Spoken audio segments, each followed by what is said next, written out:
bonjour à tous, je m'appelle Hassen, je suis auteur, compositeur, interprète depuis plus de 20 ans déjà et je suis sans Prieurte.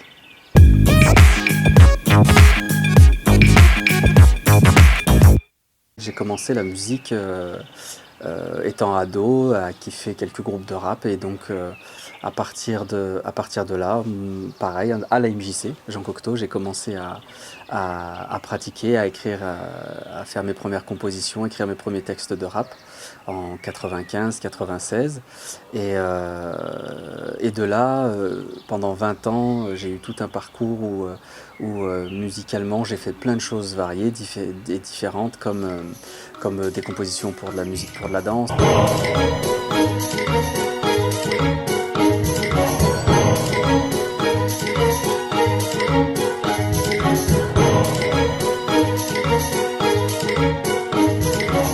J'ai fait beaucoup d'ateliers d'écriture dans des cadres différents, des cadres scolaires, dans des hôpitaux, dans des prisons, voilà, auprès de publics aussi très variés.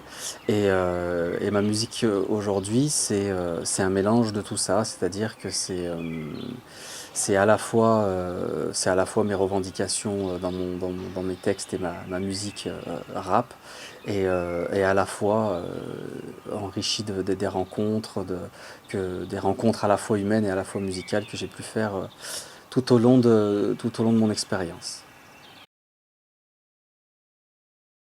Mes principales sources d'inspiration sont très variées, mais c'est vrai que j'écris. En ce moment, je suis sur un défi, un challenge de produire et d'écrire une chanson une fois par semaine, que je publie tous les dimanches.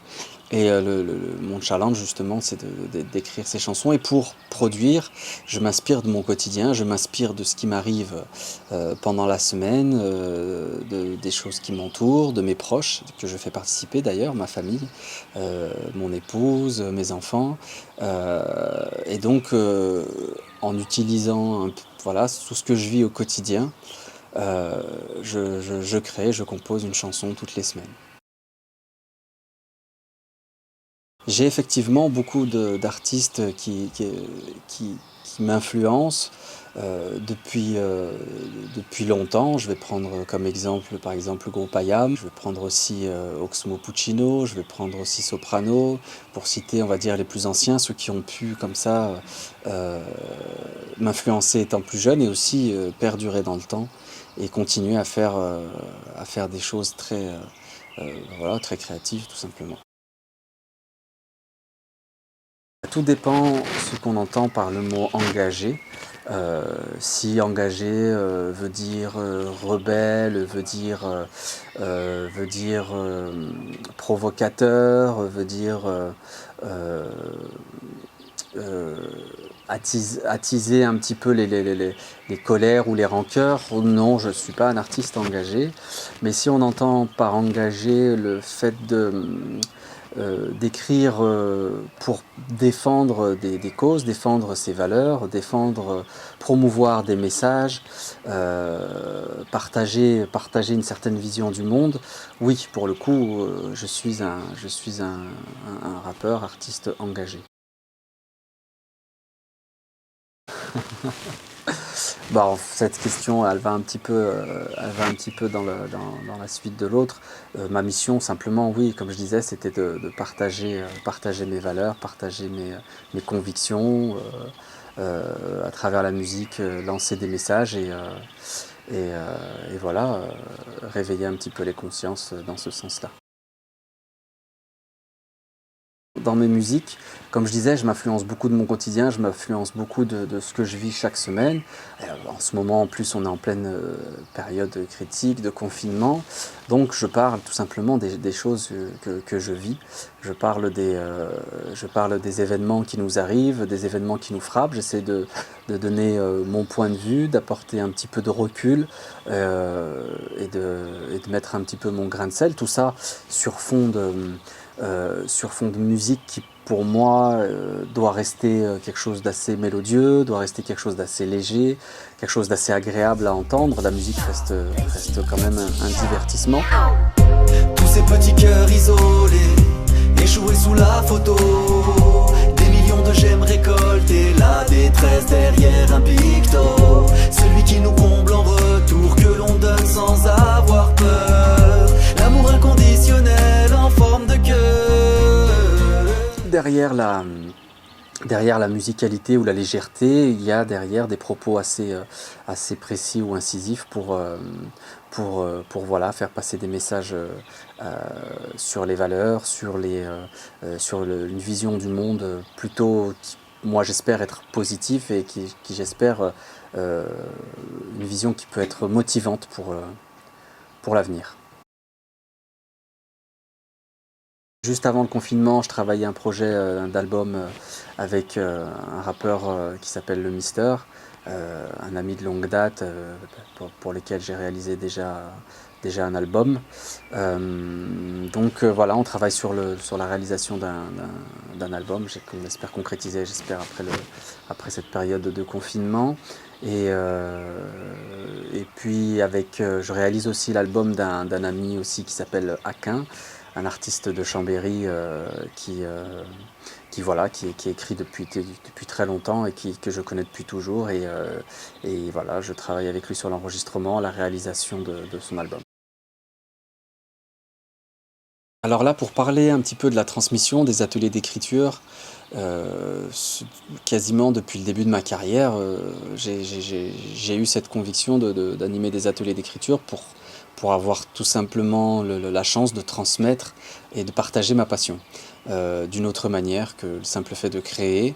Donc j'anime énormément d'ateliers d'écriture auprès de plein de publics et l'objectif justement c'est de les initier à la prise de parole, à l'écriture, à la composition de chansons et à la fois c'est très enrichissant parce que chacun d'entre nous avons tous des vies différentes, avons tous des points de vue différents, des avis différents sur les choses et une façon de créer très différente.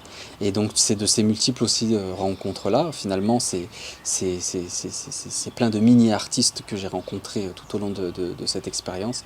Et ça a enrichi encore aujourd'hui mes compositions, tout ce que je fais encore dans ces projets-là, comme Une semaine un son. C'est grâce à tous ces ateliers-là qu'aujourd'hui je suis capable de réaliser ce projet, ce challenge d'une semaine, d'un son par semaine. J'ai eu aussi la motivation d'aller dans tous les domaines que j'affectionnais, à savoir peut-être pour commencer la peinture, puis la photo, puis la vidéo, puis la création de graphiques, plus particulièrement des logos. Ensuite je m'intéresse aussi à tout ce qui est création de sites internet, le web. Enfin voilà, j'essaie de faire plein de choses, peut-être un petit peu trop, mais voilà, mon objectif c'est à chaque fois de me faire plaisir et de m'aventurer dans des domaines artistiques qui me plaisent.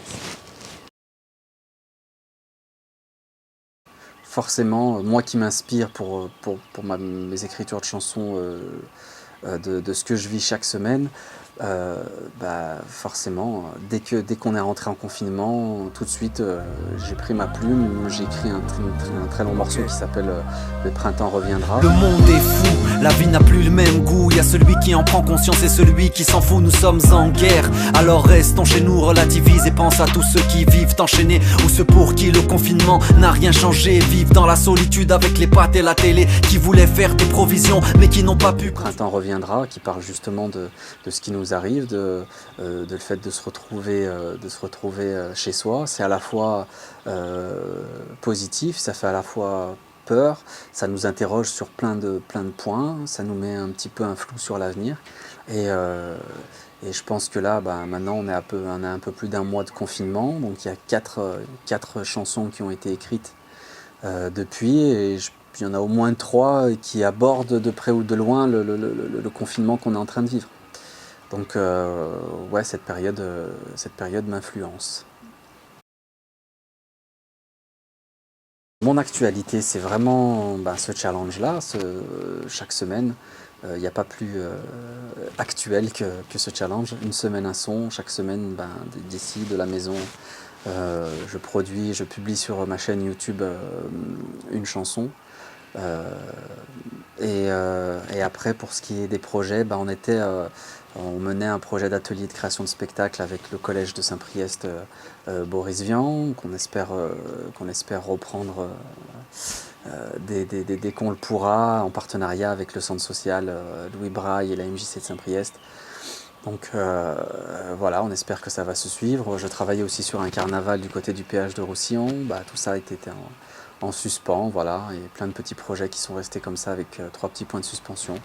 On espère que les choses vont s'arranger bientôt. Je crois avoir fait le tour des questions. J'espère que j'ai été clair. Je vous remercie d'avoir écouté jusqu'au bout et je vous donne rendez-vous sur ma chaîne YouTube. On va le faire apparaître là, tout en bas de l'écran, pour que vous puissiez aller écouter tous les titres. Demain, dimanche, demain, vous allez avoir, donc je ne sais pas quand est-ce que vous allez voir cette interview, mais demain je sors le morceau 16 et voilà, j'espère que vous pourrez écouter les 16 titres qui sont déjà sortis. Ça fait l'équivalent déjà d'un album et j'espère poursuivre ce challenge. J'ai démarré ça en 2020, j'espère continuer au moins toute l'année. On verra. Merci. Au revoir. Et peut-être qu'un jour ils sauront qui on est. Quand on aura fait le tour, ils verront leurs clichés. Nous on s'est nourris de l'amour, de la positivité, espérant faire partie des hommes, ceux sur qui tu peux compter.